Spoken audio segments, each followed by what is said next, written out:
All right, I have 2 weeks. We're going to move a little bit on the schedule also because of last week and I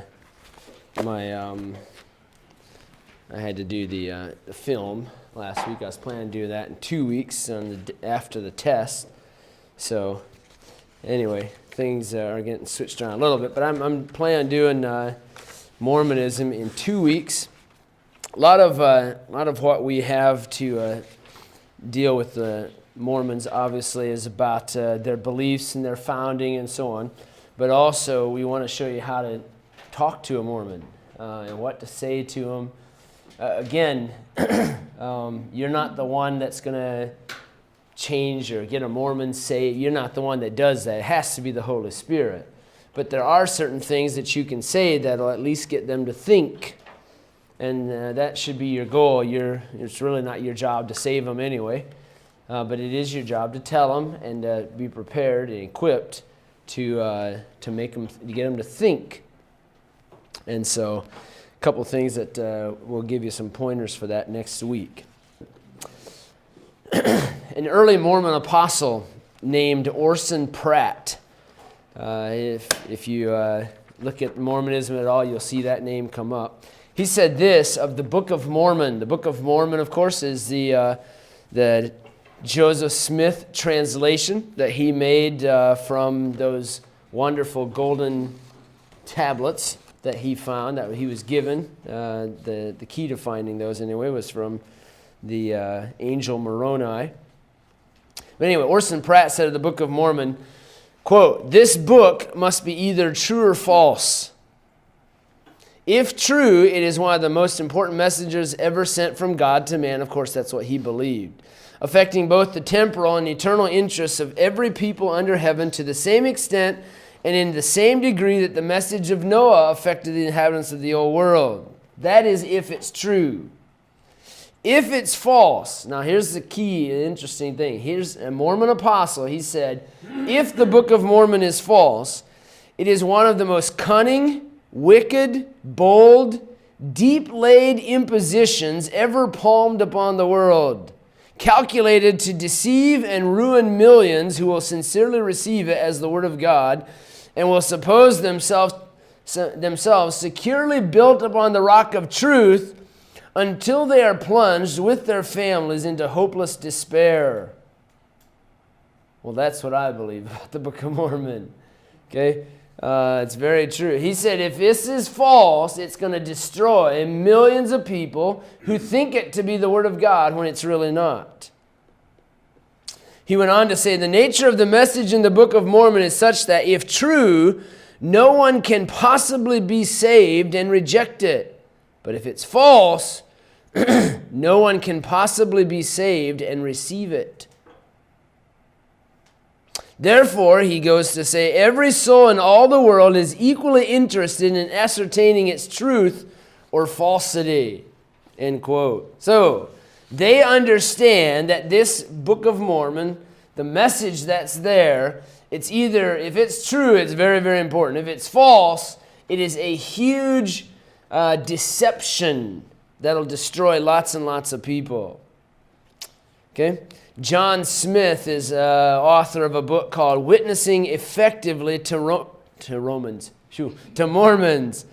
He's based out of Utah, and that's where that quote is from about what Orson Pratt said. It's a very good book that I have, and you should have. I think if you go to Utah, you got to have it. Okay, if you go to a place where there's a Mormon group. All right, as far as the introduction, there's a couple of names that they go by. Of course, they're called Mormons. They're called Mormons. They're also called Church of Jesus Christ of Latter-day Saints. My goodness, I just forgot why they're called Mormons. Wow. I should know this. The angel Moroni, but that's not it. Anyway, I'll come to it, and I completely forgot. Anyway, they're called the Church of Jesus Christ of Latter-day Saints as well. They believe that they are a true church. They call themselves the true church in a lot of cases of Jesus Christ of Latter-day Saints. The Mormons believe that they are the North America version of the Old Testament Jews. Okay, so they're equivalent to the Jewish people. In fact, they say they are Jewish people, and we'll prove that ridiculous claim to be false. They're divided into lots of different groups today. Of course, Joseph Smith is the one who started the Mormon religion, but they, soon after his death, were divided into another group. So there were two groups, and today there are over 100 groups of Mormons. I've heard that there's a TV non-reality, so they call it a reality, I call it non-reality, show about a Mormon man who's got several wives. Should I ask who knows what's the name of that show? Good. What, Rick? I think it's called Sister Wives. Sister Wives. Oh, Tisa, there, she knew it. She was like, oh yeah, I watch that all the time. All right, so, okay, weird. Okay, so that's one of the groups. We showed you a video of the long-haired guy last week, long-haired in the back and bald in the front. The guy who has many wives and so on. He's of a very strict group of Mormons. He has nothing to do with the Church of Jesus Christ of Latter-day Saints in Salt Lake City, the main church.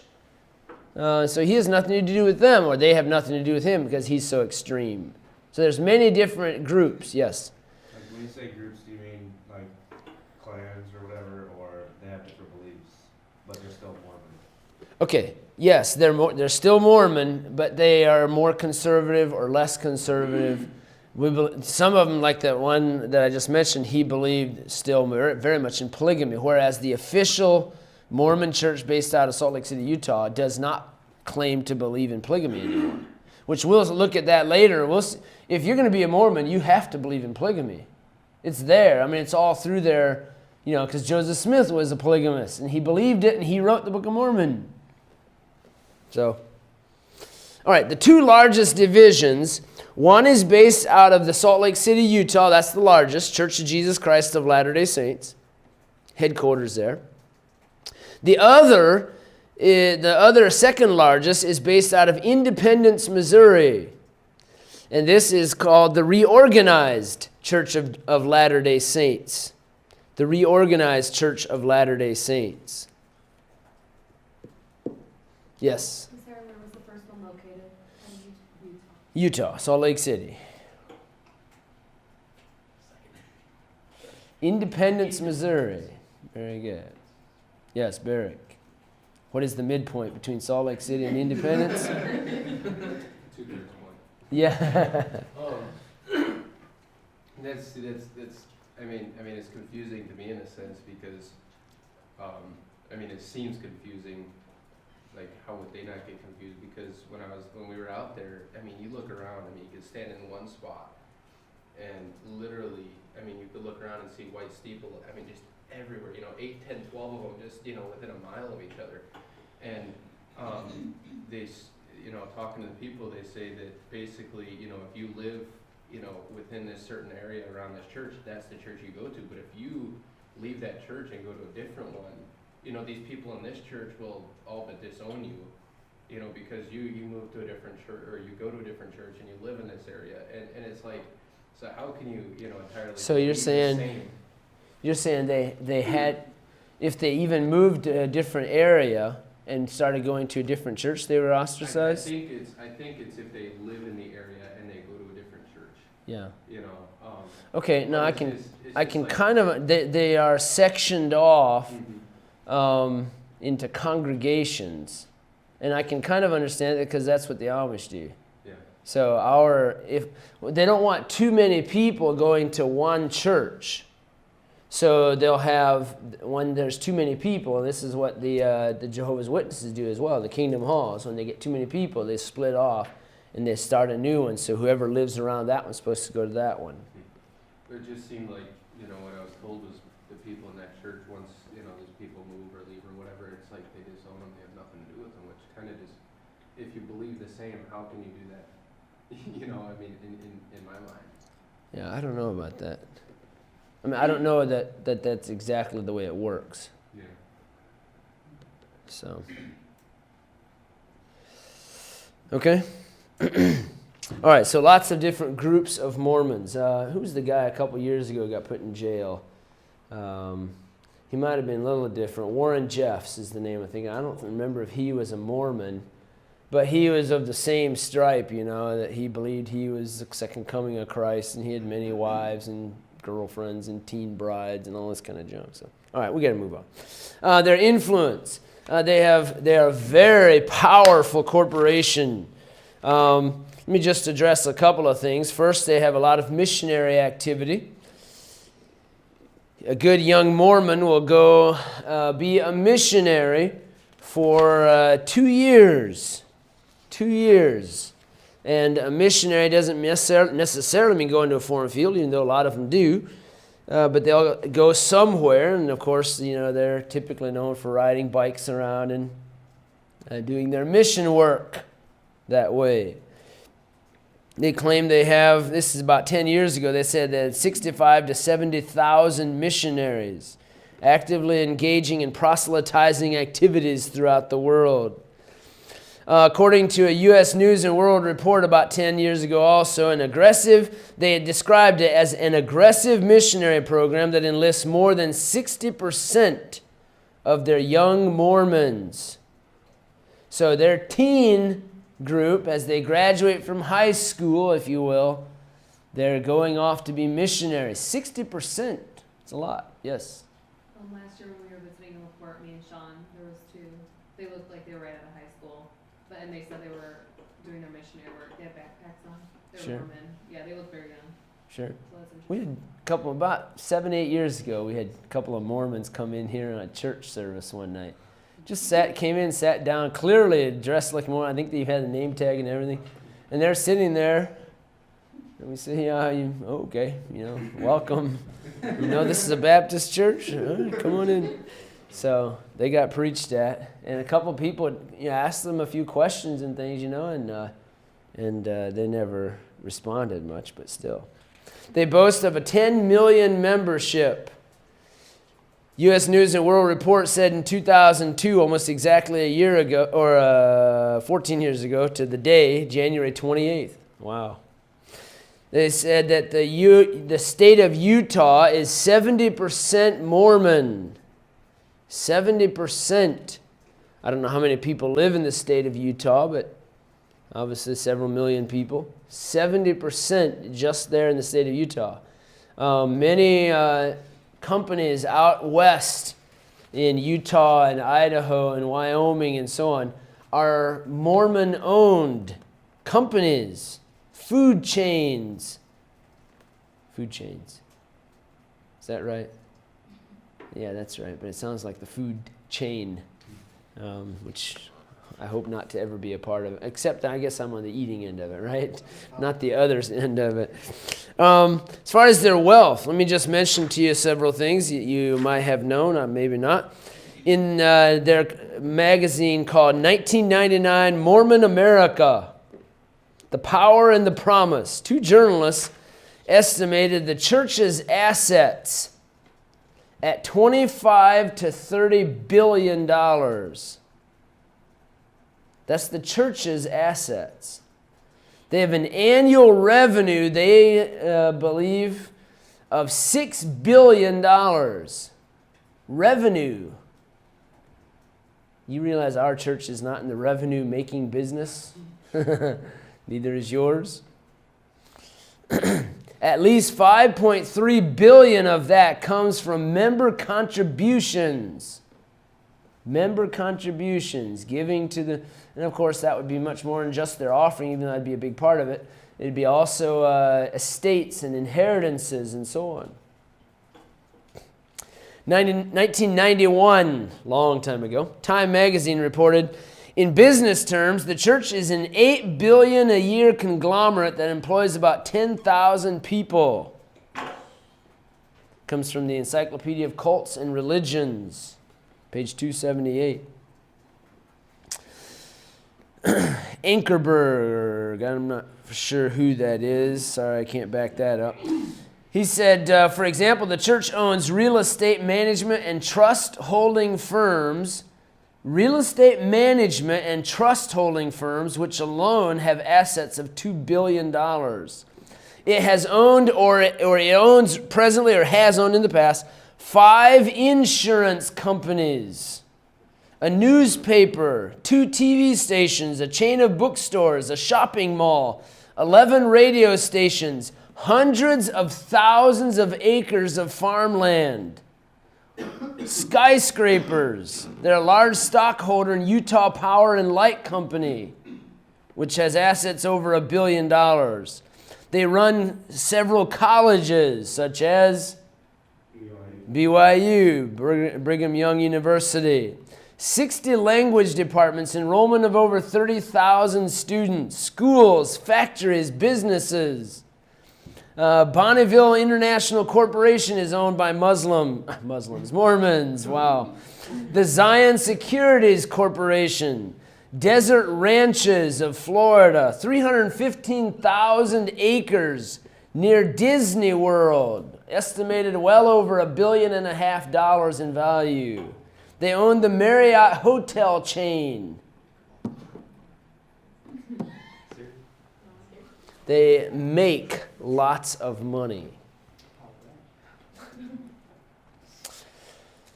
Okay, so we're in the wrong business, folks. It's time for us to, what's that? Right. How many wives can you marry in a year? Oh, yes. Right. You go broke just having a lot of wives. All right, let's talk about some of the history of the Mormons. I'm going to start with Joseph Smith, and we'll talk about, excuse me. Wow. We'll talk about his early life and some things generally about him, and then we'll talk about Brigham Young and his influence, and then I want to at least get through the Book of Mormon today, a little bit about the Book of Mormon itself. Anyway, so let's start with Joseph Fielding Smith, Jr. I've been to his farm where he grew up twice. I've been there. It's just a few miles from the hill Cumorah, and he's got, they had, I forget, 100 and something acres of land there, just outside the city of Palmyra, New York. And there's all kinds of woods on the property, and these are sacred groves. And I walked, let's see here, just this past summer, I walked through those woods and really felt it. You know, it was really an experience. And there were these ghosts talking to me, you know. I'm kidding. But anyway, we were walking through, and I was looking, gold digging or treasure seeking. That's what I was doing. But this family came along, man and wife and 2 children, and obviously Mormon. You know, they had the perfect Mormon image, you know, of a good family and so on. And they came running along, actually, and I stopped them and I said, there was a sign of something. I said, "Can you take a picture of us?" And they said, "Oh, sure, we love taking." So they snapped a picture and they said, "Isn't this just great to be in the very woods where Joseph Smith was?" I said, "Well, actually, I'm not a Mormon. I'm just sightseeing." They said, "Oh, okay." You know, because I'm sure I had the perfect image to them, you know, of a good Mormon family also, which I'm not, just so y'all know that. All right, so Joseph Fielding Smith. Anyway, they were a typical pioneer family, early 1800s, upstate New York. It had been a very rugged area. You know, very difficult winters. I mean, on and on. There's cabins there. There's some a barn, I think, there on the property still. And a bunch of odds and ends things. I mean, it's a typical log cabin, frontier home in the early 1800s. Joseph Smith was born December 23rd of 1805 in Sharon, Vermont. His parents were Joseph and Lucy Smith, so he's a junior. His father was a treasure seeker. Just listen to some of this. I'll go quickly. I'm sorry, I don't have time to give you a ton of detail on here. I'll just go quickly. His father was a treasure seeker and a mystic. Okay, so that's his dad. His mother was known, or there's plenty of evidence to suggest that she was a psychic. Okay, so they're both a little loony. And he was definitely, and I'm not just saying, the video we watched doesn't really do justice to this aspect of it. There's a lot more to it than just, him having many wives. In 1817, so he would have been 12 years old, they moved to Palmyra, New York. His family joined a Presbyterian church. There was strife among the Presbyterian denomination. And supposedly, the word is that Joseph Smith, Jr., questioned his beliefs and questioned the church's beliefs, the Presbyterian church. You didn't say. No, you don't say.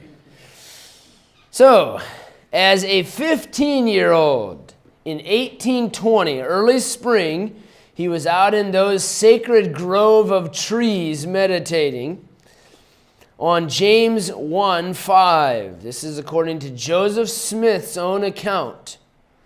James 1:5, he was thinking about the religious strife in their denomination, and all of a sudden he claimed that two people appeared unto him. It was God the Father and God the Son. God the Father said to the Son, or said to Joseph Smith, "This is my beloved Son. Hear him."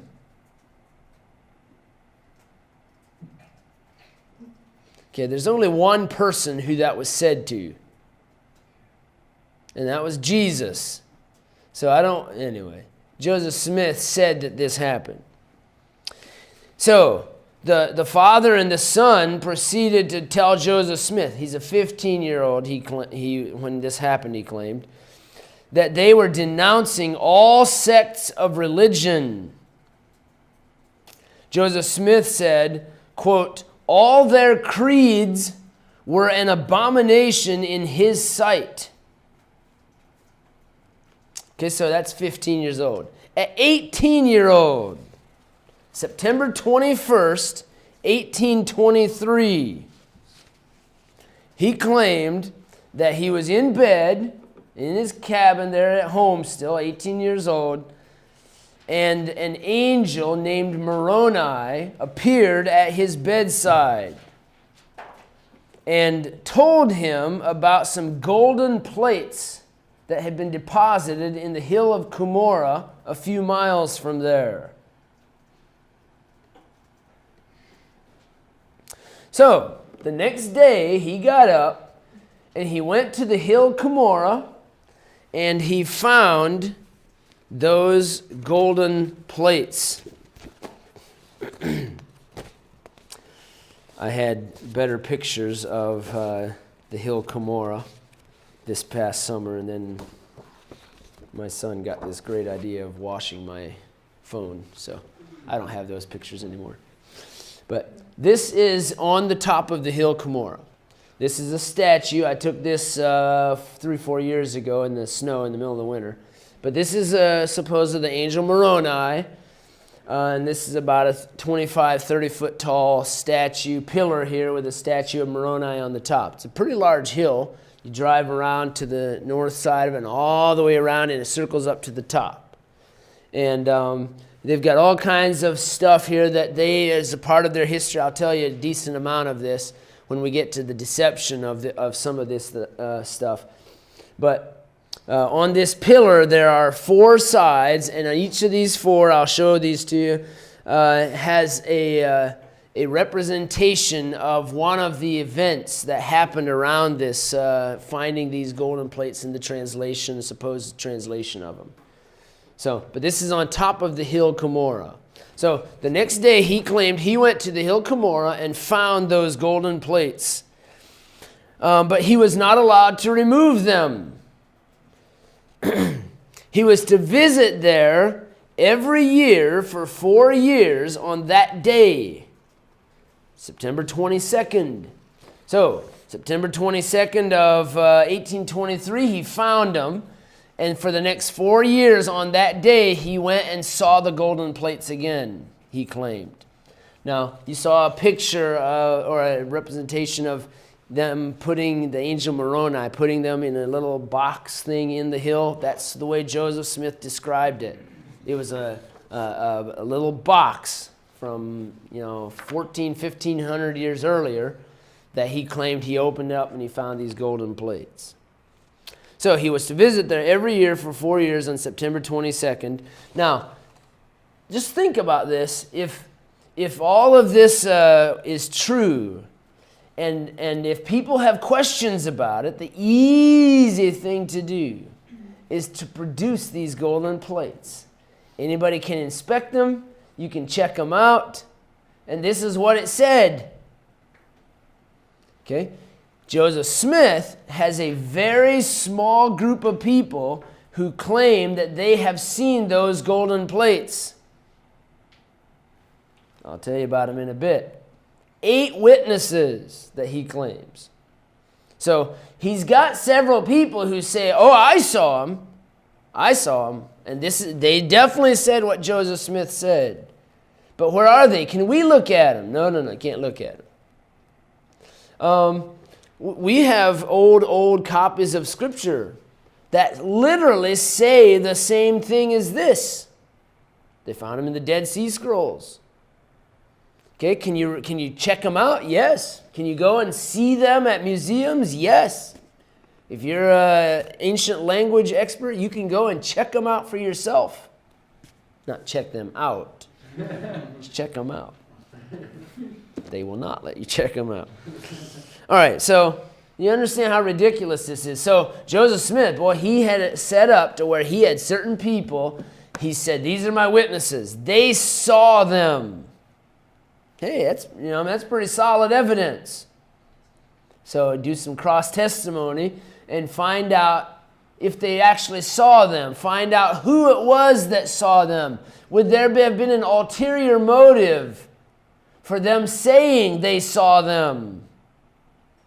Okay, so we'll look at that in a little bit. In January of 1827, he got married. Emma Hale. I say they got married. They got married in front of a judge because her father refused to let her marry him. So they eloped. That was his first marriage.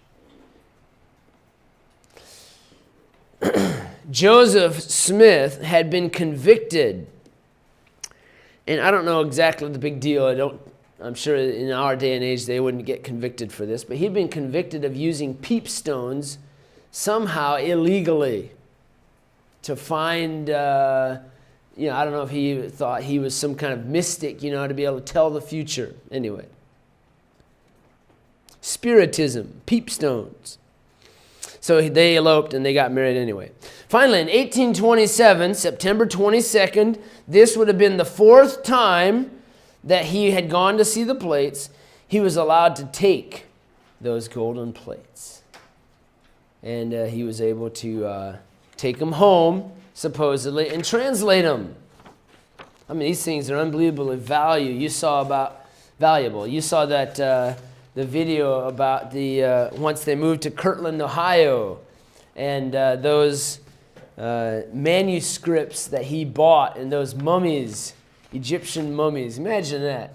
Somebody shows them here and says, I have Egyptian mummies. Number one, I'd say, you're a liar. You got to be a liar. Nobody has Egyptian mummies just out for sale. But anyway, so he buys it and then claims all of these wonderful, fantastic stories and the whole book of Abraham based upon what has since obviously fallen apart, because even the Mormon church doesn't claim that anymore.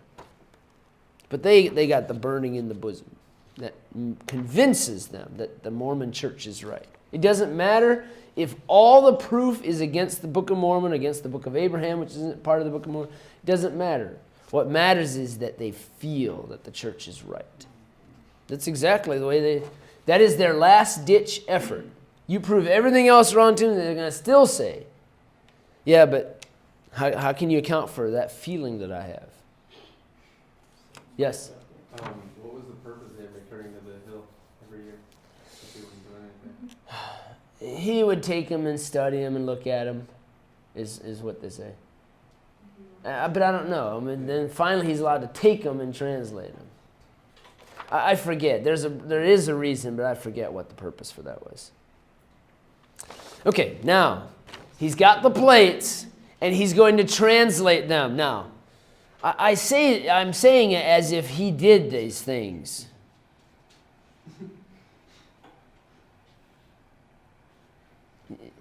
Are you thinking? Yeah. He didn't have any golden plates. We're talking as if there was a hill that had these plates put in them. There was no such thing. It is a fantastic... He conceived this whole idea in his head.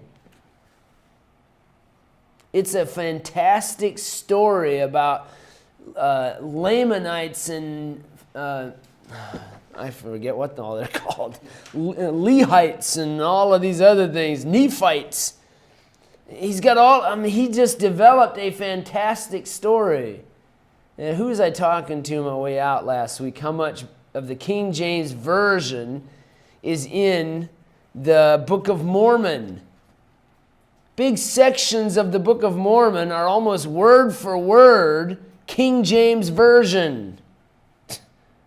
Little thief. It's ridiculous. Anyway, so now he's claiming that he's got these plates, and I can just picture him sitting at home writing all these fantastic stories, and people believed it. We had somebody once in school who had this huge persecution syndrome, and so they wanted to get somebody in trouble. And so they hatched this whole idea in their own mind, I'm going to start leaving notes around blasting me. So they would leave a note that say, and they would name themselves, you are the biggest, and all this nasty, mean stuff. And they would leave a note out like that. And for a while, we're tracing, man, who is leaving these notes about this? I mean, that's terrible. Finally, through a bunch of, we figured out they themselves were leaving the notes. Okay, it's weird. Okay, he's a mental basket case. He's making this stuff up. Okay, let me tell you about the translation work now. Translation work. How about it? I just right up here on the board, I'll put two big quotation marks. A guy named Mr. Martin Harris. Martin Harris planned to finance the translation effort. Yeah, what a great idea, Joseph. I'm going to get this rich guy who's foolish enough to believe me to pay me to write these fantastic stories of something that I'm claiming I found in a hill. So he's the one, when it says he's financing the translation effort, who's doing the translating? It's Joseph Smith. He convinced somebody to pay him. Now, what would that guy get out of it? Selling the books. So these guys are going in together, knowing the whole thing's a bunch of baloney, and that's being, not nice to baloney, because the baloney's getting the raw end of the deal there. I mean, this is a big crock of baloney that these guys are going to get together and plan how to make a business venture through these fantastic stories. All right, I got to move on. I'm blabbing too much. Mr. Martin Harris planned to finance the translation effort. He had copied writings translated by a professor named Charles Anthon in New York City, who verified that these writings were Egyptian, Assyriac, and Arabic. So they got a professor to verify the ancient writings, of which there were none. In April of 1829, another guy, I should be writing these names down. Okay, so Harris. Oh, nice. Harris, he's the one financing it. The professor named Charles Anthon, he's the one who verified. This professor is an expert in ancient languages, and he's saying this is real. Okay? And then a guy named Oliver Cowdery. Boy, that's a bad sound. Whew. Oliver Cowdery, he joined Smith in the translation work. That's in April of 1829. In May of 1829, Oliver Cowdery and Joseph Smith claimed that they were visited by John the Baptist. And John the Baptist gave to them the Aaronic priesthood, the priesthood of Aaron. And that when he did that, both of them began to prophesy. Okay, so they're not just priests, but they're also prophets. They called Joseph Smith the prophet. Later, they claimed, given the priesthood of Melchizedek by Peter, James, and John.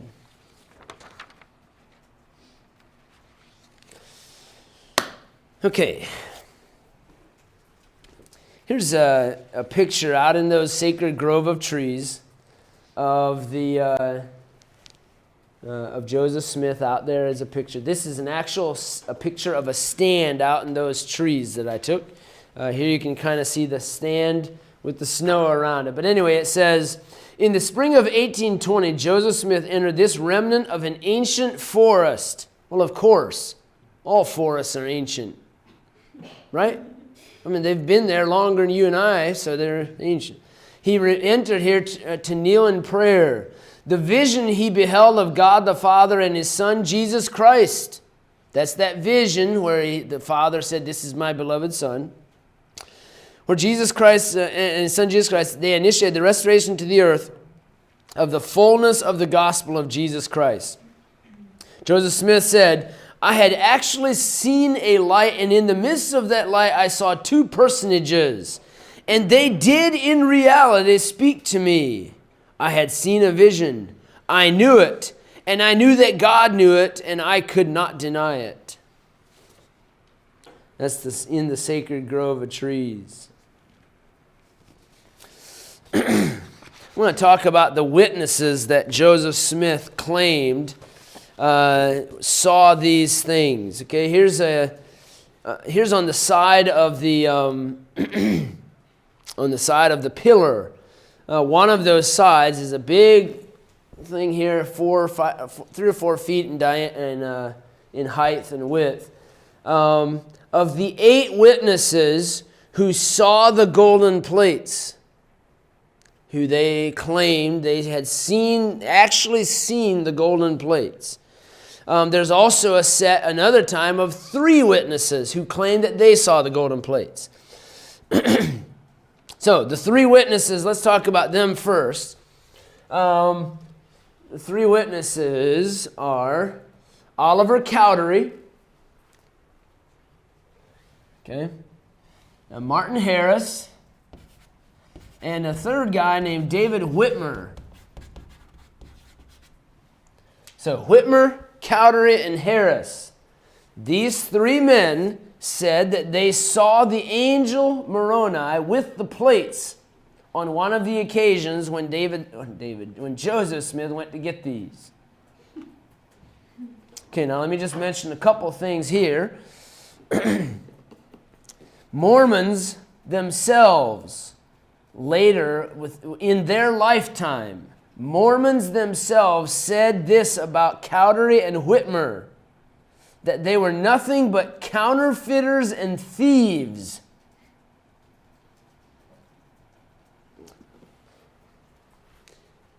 Cowdery and Whitmer, Mormons said they're thieves and counterfeiters.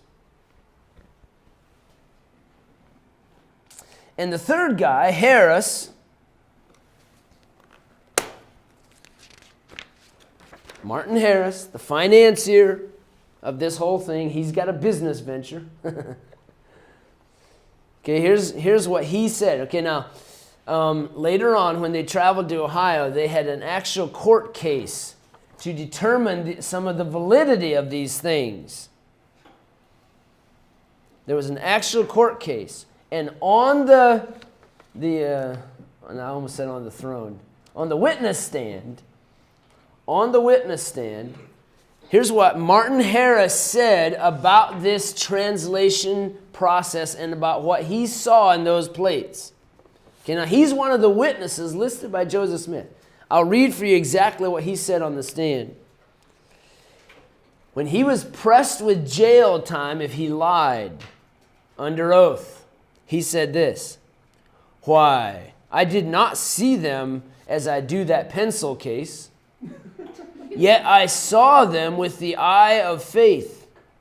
I saw them just as distinctly as I saw everything about me, though at the time they were covered with a cloth." End quote. So this witness said, I saw them. They were golden plates. I saw them. I didn't see them like I see that paper, that pencil case. I saw them with the eye of faith. But I did see them, but they were covered with a cloth. It's a joke. It's a total joke. Yes? Do you think that one of the reasons that maybe the people didn't like these guys was that they were claiming to be, I mean, in a sense, on the same level as their, glorious leader? Because, as seeing the angel and the Sure. plates and all that. Yeah. Yes, but also because they're stealing people's wives. They're stealing people's daughters. Literally, teenage daughters. I don't have time to go into, to have you do everything that could go with just the Mormons. We could spend a whole semester on just the Mormons. But there are plenty of videos. I've watched a couple about Joseph Smith's 34 wives. And many of them were teenagers. I think 8 of them were teenagers when he married them. And there were 4 sets of sisters and 2 sets of mother and daughter. Okay? He was just one huge pervert, obviously. He was a pervert. Where was I going with this? Oh, the heartbreak. The one thing I was watching was by this woman who grew up in a Mormon home where her father was a polygamist. And she now is running an operation trying to help people, young ladies, come out of this. And she had, for illustration, she had 34 women across the stage with a number on their name and who they were. And she told the stories of several of these people, of these wives of Joseph Smith. 10 of the 34, were still married to their own husbands. And so with the 34, she also had 10 men standing next to their wife. It's just a big perverted disaster. Okay, so people hated him, yes. And at the early stages, the Mormon beliefs were so outrageous and outlandish, most people would have had nothing to do with them. They're just these little bitty groups. But then once they moved to Salt Lake City, it became glorified, and they're nice, upstanding. They changed their whole image. And now they had a huge PR campaign. Now they're very accepted. and they're a Christian group. All right, so that's the 3 witnesses. Let me mention now the 8 witnesses. Oh, how can you go against that? 8 witnesses who said they saw the golden plates also. You know, and here I am standing here. I've never seen the golden plates, but I've only been there twice, you know. And so here I am saying here, making fun that those golden plates never existed, when 8 people saw them. Well, let me tell you a little bit about these 8 people. Now, you can't believe that I would do that, would you? 8 witnesses. Here they are. This is another one of those stands. You can see it's covered in snow. It was very snowy. Let me just read to you, if I can read you some of this. I have part of it off. He gathered a small group of his family and something to a secluded spot in these woods, and he showed them the gold plates, the 8 witnesses, from which the Book of Mormon was translated. He allowed each of the 8 participants to hold the ancient record, turn its pages, examine the characters. They prepared a written testimony which was published in the Book of Mormon. Here's what Joseph Smith then said about it. Be it known unto all nations, kindreds, tongues, and people, unto whom this shall come, this work shall come, that Joseph Smith, June something, the translator of this work, has shown unto us the plates of which hath been spoken, which have the appearance of gold, and as many of the leaves as the said Smith has translated, we do handle with our hands, and we also saw the engravings thereon, all of which has the appearance of ancient works and of curious workmanship, and on and on. And it lists their names: Christian Whitmer, Jacob Whitmer, Peter Whitmer, June Whitmer, Hiram Page, Joseph Smith, Hiram Smith, Samuel Smith. This is the Mormon church has all of this set up in the original farm, and of course, supposedly the case. Y'all probably like to look at those. Let me tell you a little bit about these 8 witnesses, just real briefly. Yes? Do you think that, like these people that supposedly, they're real people, do you think they actually believed it, or if he actually conned them into his, business dealings per se? Okay, well, I'll just tell you who they were. 4 of them are Whitmers. Okay, hold on. Hiram Page was David Whitmer's son-in-law. So 5 of the 8 are directly Whitmers or married into the Whitmer family. And the other 3 are Smith's own family members. So basically there's 2 families here, the Whitmer family and the Smith family.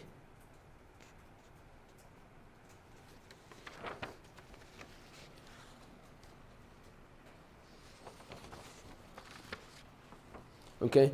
The point is that these people, I say the point, I didn't really make the point, but I believe that these 2 families, obviously the Smith family would have bought into his story, and the other family somehow was conned into believing this same thing. Whitmer himself, one of the Whitmers, is called a counterfeiter and a thief, David Whitmer.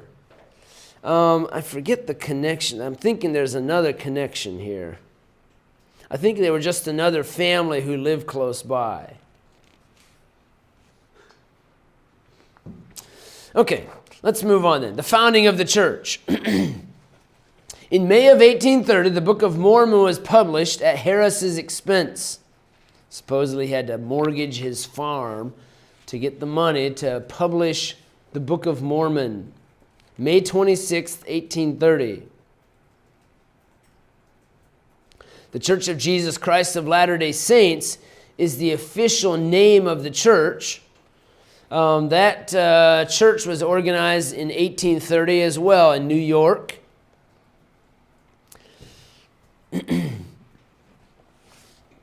They did some missionary work, sent some missionaries to the Indians in Kirtland, Ohio. When they eventually left New York and moved to Kirtland, Ohio, Joseph Smith, of course, he published several other things. He published the Doctrines and Covenants, And with that, he also published the Book of Abraham, as we saw in that film. He also published the Pearl of Great Price. The Pearl of Great Price, several sets of writings by Joseph Smith.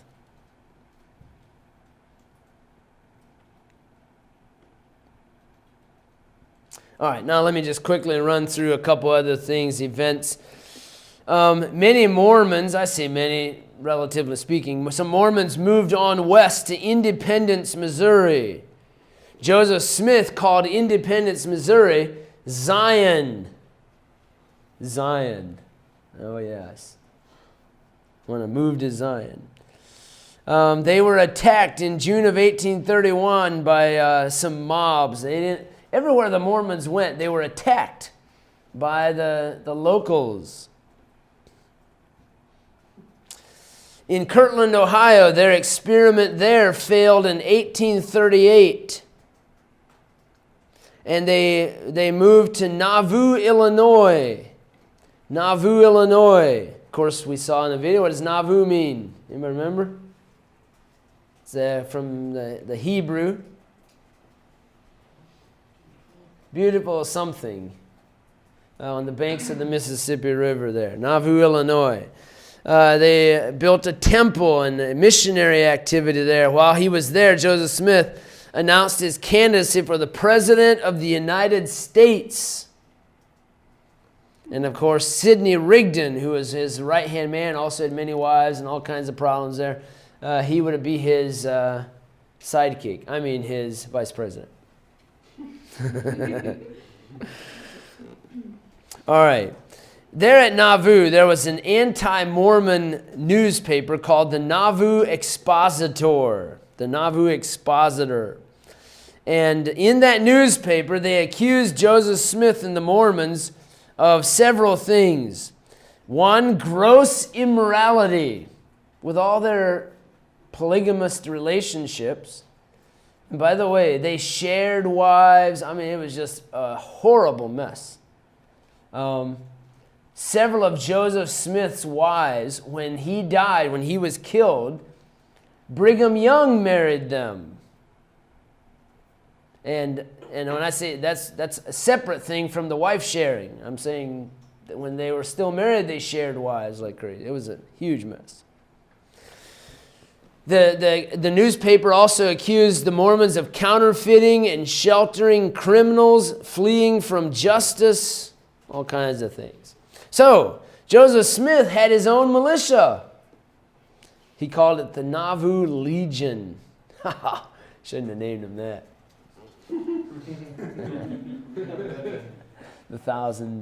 Several thousand demons. It's more like it.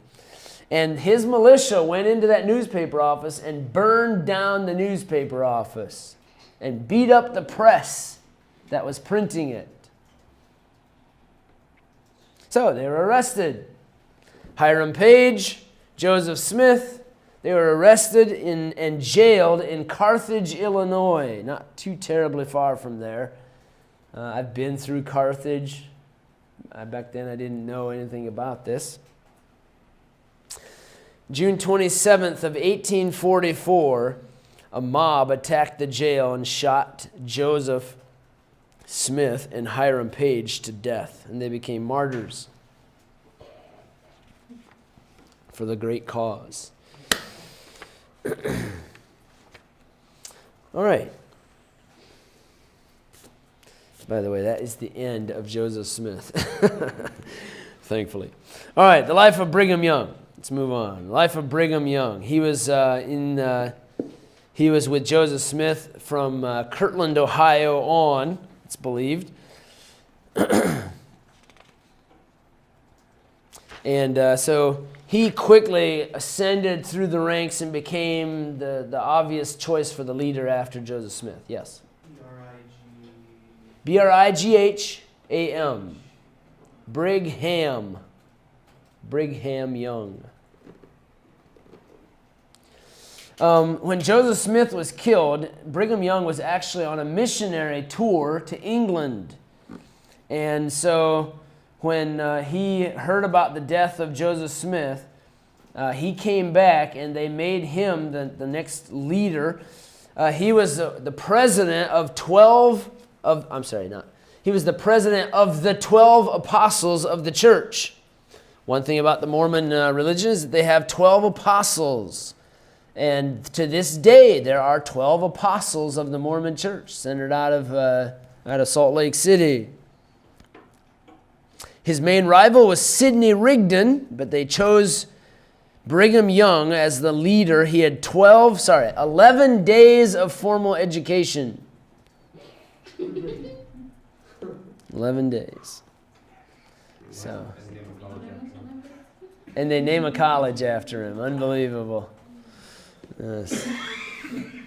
So, he was forced to leave Illinois. Why was he forced to leave Illinois? Kicked him out. They kicked him out. Why? What's the main reason?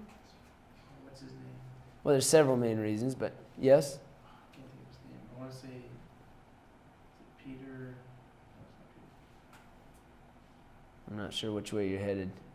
Anyway, one of the main reasons is because there was a lot of pressure in the United States to do away with any form of polygamy, to make it illegal to be a polygamist. Now, we're in the state of Illinois. We're in the 1850s, 1840s, actually.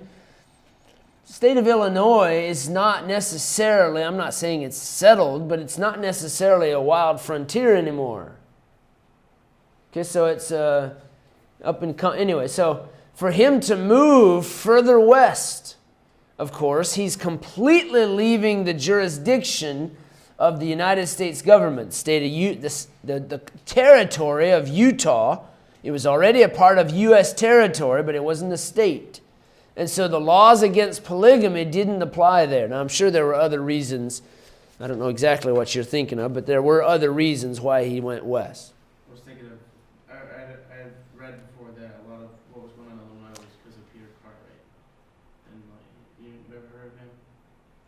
He was like preaching, you know. I've heard of that. Probably his influence on this issue that I don't. I've heard of Peter Cartwright, of course, but Against Mormonism and all that. Sure. He was influential. in he was a circuit riding preacher. Yeah.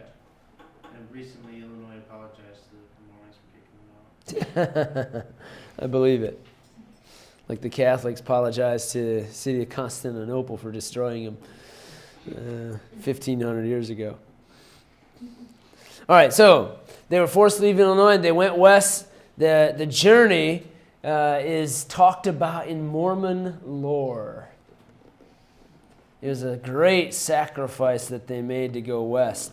They began their journey in February of 1846.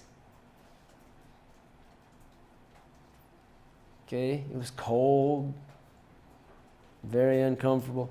They arrived in the Salt Lake area about a year and 3 months later. Brigham Young doesn't make lots of claims to revelation like Joseph Smith did. Brigham Young only claimed one revelation, and this was his revelation. The location of their settlement at Salt Lake City area, the Salt Lakes, the Great Salt Lake of Utah. They settled around that. And by the way, it is very prosperous in that area. Economically, what do they call that, where the rate of people working and so on, very high. Yes? The trail that they took is, supposed to come right across our county, and there's actually one of the baseball teams, Little League baseball teams, or I say baseball, the school is their logo or whatever is the Mormon Trail Saints. The Mormon Trail Saints. Yeah. Very nice. Very nice. Yep. All right, let me mention some of their accomplishments in Utah. In 1853, back up. In 1849, Utah became a U.S. territory. Oh, by the way, that was 1846, 1847. So it was not a territory yet. It became a territory a couple years after they moved there. Told you wrong there. In 1849, Utah became a U.S. territory, and Mormons refused to be ruled from Washington, D.C. Oh, of course.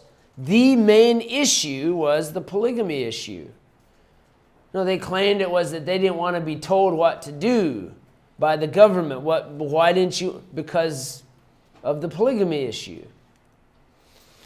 In 1853 to 1856, they worked with railroad builders, and they're responsible for it. They built a railroad from Salt Lake to Iowa City. Give me an idea about how far that is, Barrick, since you're from Iowa? From here, From Salt Lake City to Iowa City. I'd say it takes us to get to Salt Lake, it took us about 20. It's 21 hours to Salt Lake from here, I think. Oh, yes, I'm sorry, yes, so it's 7 for us to get home, so one is. Yeah. 7, It's about- 14, it'd be about 16, 17 hours. from Yeah, Iowa City. yep. 1,300 miles. So, yes, 1,300 miles of a railroad. In 1853 to 1893, they built the temple in Salt Lake City on what they call Temple Square. And I've not been there. I've been to Salt Lake City, and I didn't take the time to go over. And if I go out that way again, I will stop. Just a year ago, less than a year ago, somebody has a relative, somebody in our church, whose relative is a high up in the Mormon church. And they were dedicating a new temple in Indianapolis. And they were opening the temple. You can't normally go to a temple, a real temple of the Mormon. You can't go to it. Any outsider. Most Mormons can't just go to it. They're very secretive, which we'll talk about. But they had a new one, and they were opening it up to let people come and see their temple before they started using it. And I was invited to come, and I could not go. There's no way to work it out, but I would have really liked to have gone into a Mormon temple. Mm-hmm. What year was that built? I'm sorry. 1853 to 1893, 40 years. It's huge. You saw pictures of it last week in the video if you didn't realize that. Huge spires and all. I mean, it's a massive temple. 40 years. 40 years. I mean, this is in the 1800s, but still. But still, a building like that today would probably take 6 years, 5-6 years, I would guess. So. All right. In 1857, there's a group of immigrants going to California. And this is 1857. There was a gold rush going on. And this group of immigrants passed through Salt Lake City. And something happened. And to this day, this is a real blight on the Mormon history. Something happened. And that group of immigrants was killed in a massacre. It's called the Mountain Meadow Massacre. And everybody believes that, I say everybody except the Mormons, believe that the Mormons did it. They killed them to steal their things and their gold and so on. And in fact, there was a Mormon leader named John D. Lee, who was arrested by the U.S. government, territorial government, and who was executed for being responsible for this attack, the Mountain Meadow Massacre. So if you're witnessing to a Mormon, don't ask him about that. That's not the way to get him on your good side. In 1877, Brigham Young died there with 140,000 Mormons in Salt Lake area. 1877. No, not 140,000 wives. I didn't hear you, but I could just guess what you were saying. He had a personal estate this is 1877, Brigham Young, a personal estate worth about $2 million. That's a lot of money back then.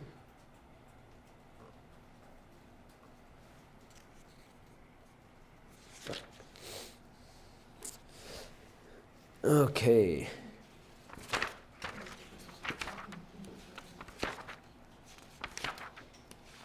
Oh, wow. Boy, there's so many things. Let's talk about the Book of Mormon real quick. I'm going to at least tell you what they say about it, and then if I can, I'll get to the later part of it. Some of this you saw in the video, just kind of a quick overview of it. Some of the so I'm starting a brand new section here on the Book of Mormon. Here's what they say about the historical account of the Book of Mormon, which, by the way, the historical content of that book, there's very little. Remember we saw last week in the video? They claim these grand cities and these civilizations. There is no evidence. Not one stitch of evidence has ever been found. Okay? When the Bible says that there was a battle at Lachish between the Assyrians and the people of Judah, the people of Assyria had all kinds of sling stones. Guess what they found outside the walls of Lachish? Tons of rocks this size from slings. When there's battles, you find stuff. The Civil War was 150 years ago. And in the city, yeah, it's still going on, right?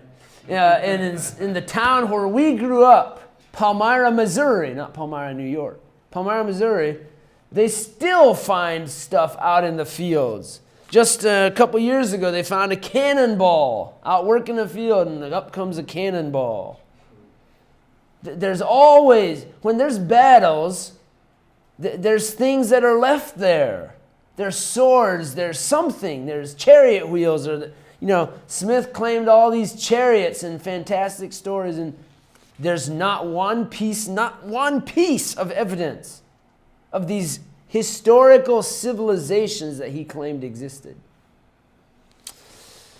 Okay, so here's some alleged historical content. I'm going to start at the very beginning, ancient times before the universe. Joseph Smith said in his book, The Teachings of the Prophet Joseph Smith, he said, the universe is governed by a head God and his council. I'm going to read very quickly. So mainly, I'm looking for you to listen. I'm not going to ask you a ton of detail about this section. You'll need to know about the star Kolob and so on like that, but it's a couple individual names, but not the long story of it. The head God called together the gods and sat in a grand council to bring forth the world. Remember those two brothers that were there? Jesus and the devil. They came together and concocted a plan to create the world and people it. So he said, Joseph Smith said, that these pre-existent, unformed intelligences became spiritual children through sexual union between the gods and the goddesses. Elohim was a child born to one of these spiritual goddesses as a spirit child, and he was sent to an earth like ours to attain his godhood. He had many wives, he produced many spirit children, and eventually he became powerful enough to populate his own world, his own planet. And so the heavenly council of gods approved our earth, our planet, as the home for Elohim's spirit children. Can anybody remember a verse in the book of Genesis where the devil said to Eve, and ye shall be as gods, knowing good and evil? It's exactly what Joseph Smith is saying here. That's exactly what he's saying. We become gods. We become gods. So, the earth's salvation at this heavenly council meeting, Lucifer planned to force mankind to become gods by removing their will. No free will. You're going to be gods. All you spirit babies, you're all gods. And Jesus wanted them to choose the freedom of choice. And the heavenly council voted with Jesus and rejected Satan's proposal. Satan rebelled. 1/3 of the earth of the spirits were sent to the earth as demons and as the devil. They were forbidden to have bodies. Anybody in heaven during this conflict who remained neutral was cursed with black skin, they said, and born into black families. So these spirit children are born into black families if their family ancestor was neutral. By the way, in the mid-early 1850s, it was commonly accepted that black folks sometimes were hardly human. Right? We know that. So this fit right in. Oh yeah, this is where it comes from. Well, after a while, it wasn't very popular to say that anymore, to believe that. Of course, we fought a civil war in the United States over this issue. And so when it became extremely unpopular, now the Mormon church denies those things. They had a prophet or an apostle who had a new revelation who said, you know what? Now black people are able to be Mormons, and we're not the ones who were from the neutral ones in this controversy. Anyway, so they say that those who fought against Satan were born into Mormon families. So if you are born into a Mormon family, that means that your ancestors fought against Satan. All right, so the creation, what was the creation story?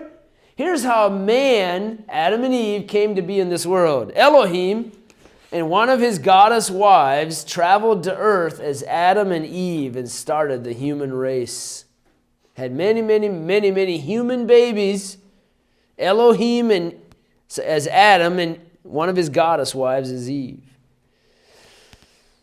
They say the church was established by God. Satan had the apostles killed, and they introduced idolatry. Well, anyway, now, here's where they really get loony. You say, well, I thought we were already loony. Now you're going to see that they're really going loony here. About the time of the Old Testament, remember they call their book, the Book of Mormon, what do they call it? Another testament of Jesus Christ.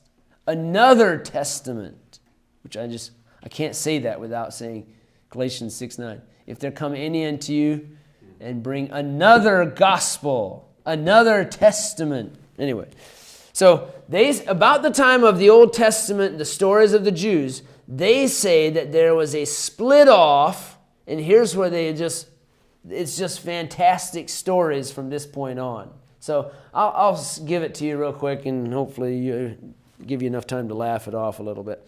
There's a group he called the Jaredites. In 2250 BC, that's before the time of Abraham.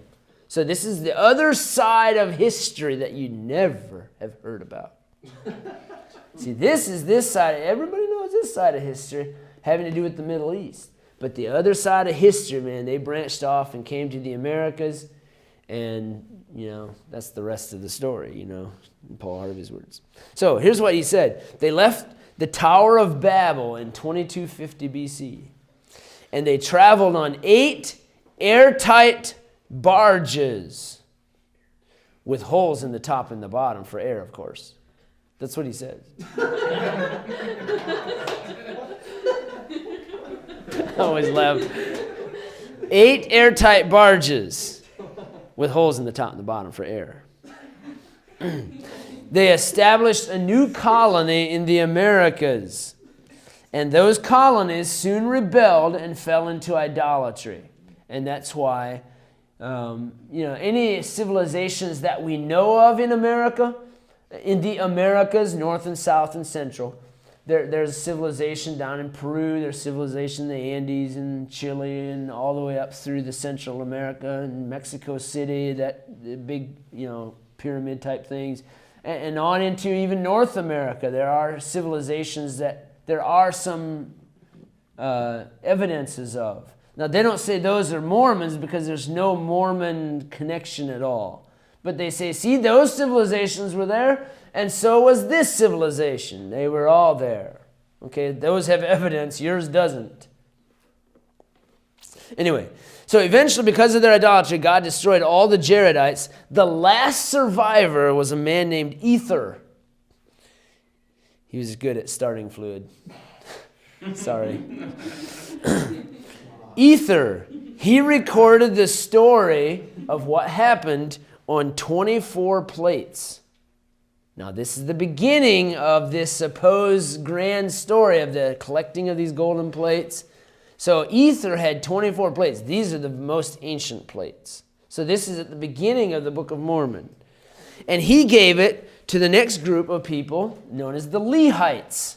So you've got the Jaredites, now the Lehites. the Lehites, about 600 BC, Lehi was a prophet in Jerusalem. He left Jerusalem because of the city's wickedness. I'm going to read it to you for sake of time, or mostly read it to you. He had 4 sons. Layman, you'll see his name, Lamanites. Lemuel, Nephi, that's the Nephites later on, and Sam. I always love that one. Lemuel, Lehi, Layman, Nephi, and Sam.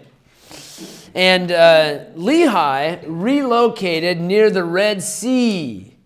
He sent his sons back to Jerusalem to receive 5 ancient plates from Laban. So, when they returned, okay, now hang on, these 5 plates are going to get added to the other 24 and so on. You see, this is his story of the collection of these ancient plates. Nephi built a ship and sailed. They all sailed to South America. They traveled east through the Pacific Ocean. They had a compass. They had a compass in 600 BC. Nephi had found a compass, and they used it to navigate the ocean. They established a colony. Layman and his sons rebelled and were cursed with darker skin and became the fathers of the American Indians. That's the Lamanites. The Nephites moved northward and established a great civilization, but they were too small, and they eventually they got into a big battle with the leftover Lamanites, Indians. The Indians had a big battle at the hill Cumorah against the Nephites. The last living Nephite was a guy named Moroni. And he had these plates, the 24 from the Jaredites, the 5 from Laban, other plates that they had accumulated or whatever, and he buried them at the hill Cumorah in AD 385. 385. The only survivor, Moroni, there it is, whose father was a prophet named Mormon. There we go. I knew there was a reason why they're called the Mormons. Anyway, so he buried these historical plates, recording the history of the Nephites back through the Lehites, back through the Jaredites. He had all of this information, and he buried it in the hill Cumorah, and he came back as an angel 1,600 years later, 1,500 years later, and told Joseph Smith that they were there.